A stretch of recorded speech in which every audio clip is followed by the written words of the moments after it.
저는 미국에 있어서 사역을 열심히 하다가 미국에서 조금 잘 지내다가 사역에 대한 조금 니즈가 좀 있었고요. 그 전에 제가 청소년 사역을 9년 정도 했거든요. 그래서 한 500명 정도의 친구들이 있었는데 그 청소년에 대한 마음이 계속 있었습니다. 그러다가 작년 여름쯤에 제가 싸이월드 미니홈피에 들어갔어요. 왜냐면 그때 싸이월드가 폐쇄된다고 해가지고.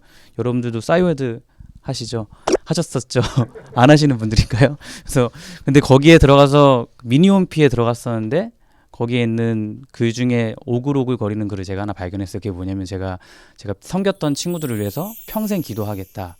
나는 말도 안 되는 무책임한 글을 적어놨던 거죠. 그래서 그걸 보면서 기도를 해야 되겠다. 그동안 섬겼던 친구들을 위해서 다시 한번 생각하고 그들을 마음에 품어야 되겠다라는 그런 다짐을 하게 되었습니다. 그런데 그때 어떻게 기도해야 될지에 대해서 고민하던 차에 함께 있었던 친구 중에 한 명이 교통사고가 크게 났어요.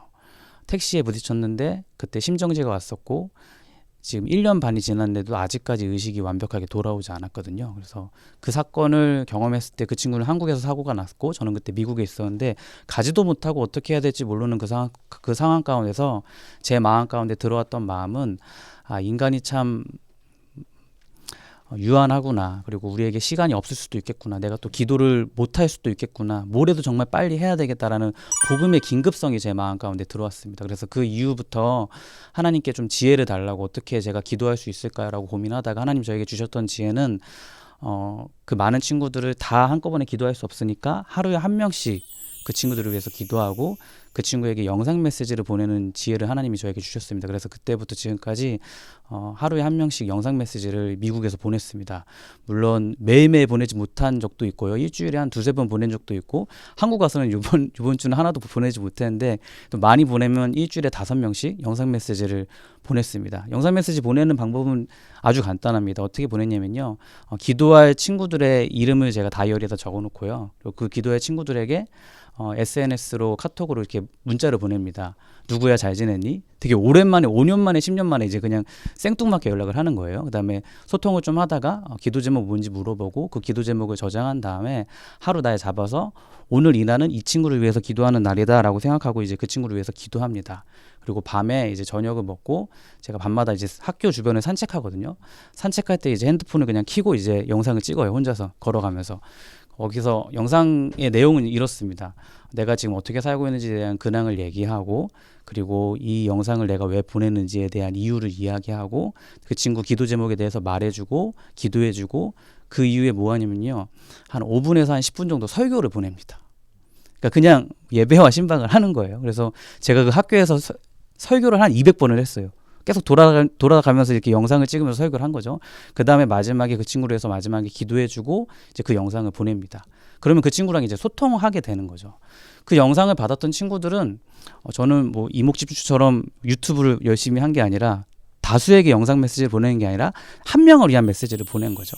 그 친구가 영상 메시지를 보고 대부분은 답을 줍니다. 한 15분 정도 되는 영상 메시지를 그 친구를 위해서만 보냈으니까요.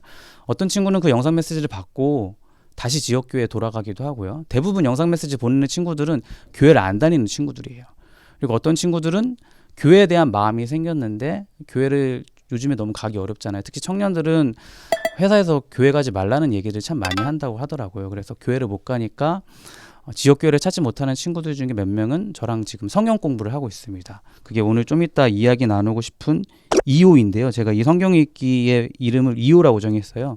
영어로는 Everyday Obey, 매일 순종하자 해서 2호, 그리고 이렇게 오늘을 살자, 한국어로 줄여서 2호, 그리고 24시간을 넘어선 25 해가지고 25 이렇게 이름을 정했는데요. 잠시 후에 설명하도록 하겠습니다. 또 감사하게도 그렇게 영상 메시지를 보내다가 아까 서두에 얘기했던 그 교통사고가 난 친구가 있잖아요. 그 친구를 위한 기도회가 생겼습니다. 그래서 그 친구를 위한 기도회의 이름이 한 사람을 위한 기도회거든요. 그래서 거기에 함께 신앙생활했던 친구들 한 10명이 같이 모여서 격주마다 지금 그 기도회를 하고 있고요. 2주에 한 번씩 만나서 기도회하고요.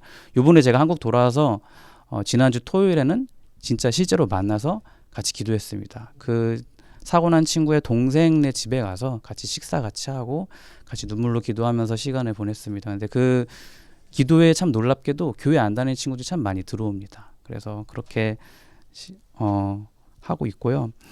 그렇게 감사하게 영상 메시지를 계속 보내다가 제가 마음에 계속 생각나고 담겨지는 이 내용은 뭐냐면요. 5년 만에 10년 만에 연락하는 친구들이 많았어요.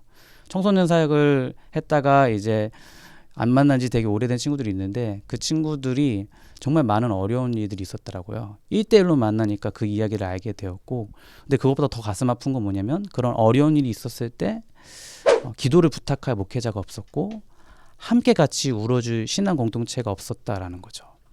그러면서 이 일을 더 많이 해야 되겠다. 특히 교회를 떠난 친구들이 요즘 너무 많거든요. 그래서 그 친구들에게 어떻게 하면 1대1로 영상 메시지를 보낼 수 있을까 고민하고 있습니다. 이 영상 메시지를 보내면서 제가 깨닫게 된 것이 두 가지가 있는데요. 첫 번째 뭐냐면요. 이 먼저 연락하는 것은 참 쉽지 않다라는 거예요. 전 지금도 생각합니다. 여기에 줌에 들어오신 분들이 혹시 생각나는 친구들 있을 거예요. 교회 떠난 친구들. 그 친구들에게 여기 있는 분들만 먼저 연락을 해주실 수 있다면, 또 지금 같이 우리 강의하셨던 분들이 그때 만났던 친구들 중에, 교회 떠난 친구들 중에 내가 먼저 연락만 해줄 수 있다면 좀 다른 일이 한국교회에 일어나지 않을까라는 생각이 듭니다. 근데 먼저 연락하는 게 참 쉽지 않죠. 우리가 먼저 목회자라면 먼저 연락 오기를 기다리잖아요. 제가 먼저 연락을 5년 만에 10년 만에 생뚱 연락하니까 친구들이 저한테 뭐라고 하냐면요. 혹시 목사님 보험 시작했냐고, 사업 시작했냐고, 혹시 결혼 다시 하는 거 아니냐고. 그러니까 먼저, 요즘 현대인들이 먼저 연락하는 것은 보험, 뭐 경조사 아니면 약간 안 좋은 일들 그런 거더라고요. 먼저 연락을 안 합니다. 근데 우리가 알고 있듯이 정말 본질이 무엇입니까? 하나님의 사랑은 우리에게 먼저 찾아오는 거잖아요. 그 사랑에 반응해서 우리가 먼저 연락을 해야 되는데, 우리 목회자들도 마찬가지고 많은 사람들도 마찬가지고 이 한국이 갖고 있는 이 유교적인 자존심 때문에 먼저 연락을 하지 않습니다. 먼저 연락하는 것이 참 쉽지 않구나라는 것을 깨달았고요. 두 번째는 뭐냐면요. 연상작용입니다.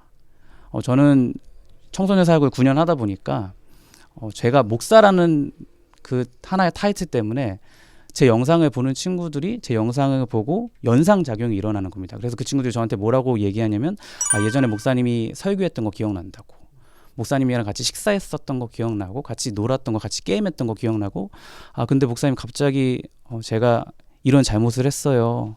갑자기 시키지도 않은 고해성사를 하기도 하고, 제가 하나님은 아닌데 갑자기 성경 읽고 싶어져요. 그냥 제 영상 얼굴만 봐도 연상작용이 일어나가지고 하나님께로 나아가는 조그만 길이 생겼다라는 겁니다. 그래서 저는 그렇게 영상 메시지를 계속 보내는데 더 많은 분들이 그렇게 지금 교회를 떠난 청년들에게, 청소년들에게 영상 메시지를 보낼 수 있다면, 먼저 연락할 수 있다면 한국교회에 좀 다른 일들이 일어나지 않을까라는 기대를 합니다. 그렇게 영상 메시지를 꾸준히 보내면서 제가 지금 하고 있는 거에 하나가요. 성경 읽기입니다. 올해 봄부터 성경 읽기를 하고 있는데요. 지금 9개 팀을 했고요. 미국에서 5개 팀은 1대1로 했습니다. 그래서 1대1로 1시간씩 저랑 카카오톡으로 통화하는 거예요. 성경을 읽고 그게 가능합니다. 그리고 그 친구들 중에 많은 친구들은 사실 정말 연락을 아무도 안 하는 친구들, 연락하는 사람이 하나도 없는 친구들이 있어요. 그러니까 제 연락만 기다리는 친구들이 있어요. 근데 지금 한국 사회에 그런 분들이 너무 많습니다. 청년들 특히. 정말 홀로 외롭게 있는 친구들이 많아요. 정말 저는 이게 한국 교회가 정말 해야 되는 정말 아주 중요한 포인트라고 생각해요. 뭐 정부가 할 수 있는 게 아니라, 관공서가 할 수 있는 게 아니라 목회자들이 먼저 연락해가지고 그 친구들하고 일주일에 1시간씩 통화해 주는 거예요. 성경 같이 읽고 성경 이야기 나누고. 그리고 나머지 4팀은요 4인 이하의 소그룹인데요.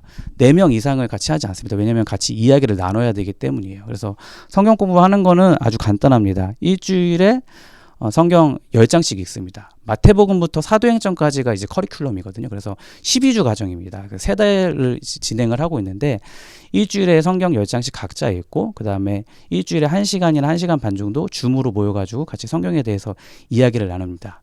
전체 하는 진행 과정은 어떻게 되냐면요. 10분 동안은 같이 근황에 대해서 얘기하고, 한 50분 정도는 성경에 대한 이야기를 같이 나누고, 마지막 10분은 거기에 이제 정리, 다짐, 그리고 중보기도라는 같이 그 항목을 카톡에다 적어서 같이 정리하는 시간 갖고 같이 기도하고 마칩니다. 그 50분 동안 성경 읽기 할 때가 조금 기존의 성경 공부랑은 좀 다른데요. 어떻게 진행을 하냐면요. 4명과 같이 성경 읽기 하는데 기존에는 사실 다 저희가 커리큘럼 있잖아요. 목회자들이. 제가 가르치고 싶은 내용 있잖아요. 근데 저는 제 커리큘럼이 있는데 제 카드는 최대한 숨깁니다. 그리고 다른 사람이 말하는 것으로부터 시작해요. 어떤 친구가 물어봅니다. 아, 요한복음 4장에 이런 내용에 대해서 어떻게 생각하시나요? 그러면 그거에 대해서 먼저 얘기하는 거예요. 이게 그러니까 좀 다른 거죠.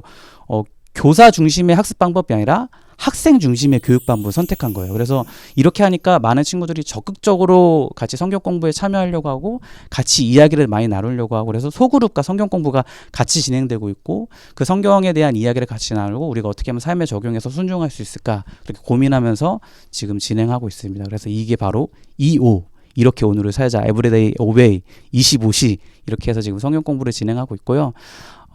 요번에 정말 감사하게 이 성경 공부를 하다 보니까 관계가 깊어질 수밖에 없어요. 왜냐면 일주일에 한 번씩 줌으로 맨날 만나기 때문이에요. 그리고 이 친구들은 대부분 교회를 안 다니는 친구들입니다. 저의 목표는 어떻게 하면 지역교회에 갈 수 있게 도울 수 있을까? 그게 제 목표고요. 더 나아가서는 이 친구들이 다시 이런 성경 공부 모임을 다시 본인들이 만들 수 있는 사람이 될 수 있도록 훈련하고 양육하는 것이 저의 목표입니다. 그래서 이렇게 2호 성경 공부하고 있고요. 영상 편지 보내고 있고요. 이렇게 이런 식으로 소그룹 활동을 하고 있습니다. 여기 계신 여러분들도 먼저 연락하는 거 쉽지 않고, 또 연상작용 일어나는 거 쉽지 않은데, 먼저 연락해서 많은 하나님을 잃어버린 친구들에게 다가가는 여기 계신 모든 분들 되기를 주님의 이름으로 축원합니다.